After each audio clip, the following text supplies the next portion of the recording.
At schools across the country, safety is top of mind. To help protect students and staff, districts nationwide have turned to school resource officers, also known as SROs. They are sworn law enforcement officers who have the ability to make arrests and are usually armed. While it's recommended every school have at least one carefully selected SRO, our investigation uncovered a shortage in police officers has made filling the role in schools challenging. Reporter Amy Cutler explains how an Arizona school district turned to off-duty police officers to help monitor campus safety.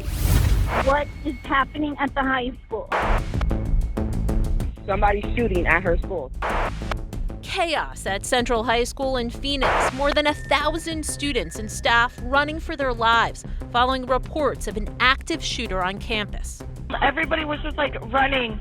Everybody was running, and then somebody pulled out a gun. My daughter just followed me from under a desk. It happened in September 2022 and led one of the country's largest high school districts, Phoenix Union, to put school resource officers, or SROs, back on campus. It took several months for Phoenix PD to come up with officers to give them.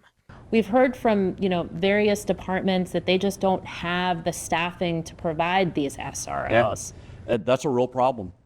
It's easy for me to sit here and to advocate for an SRO in every school in this country, which I believe we should have. Mo Kennedy is the executive director of the National Association of SROs. He explains SROs do more than security. They serve as informal counselors and build relationships with kids.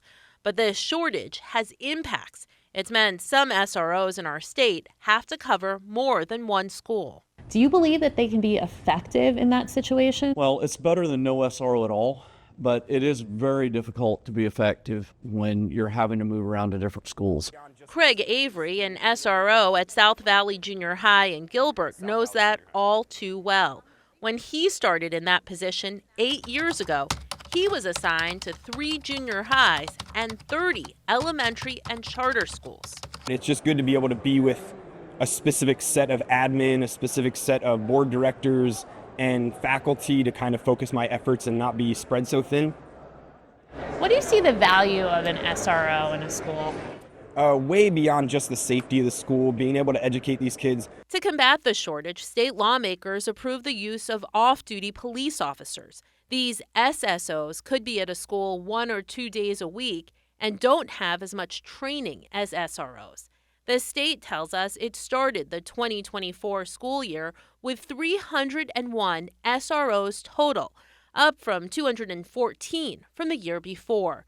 They've also got nearly 700 SSOs. With the implementation of the school safety officer program, it's given other officers the opportunity to see what it's like to be on school campuses. Steve Dew, the president of the Arizona SRO Association, says that opportunity will hopefully lead more of them to consider working in a school full-time.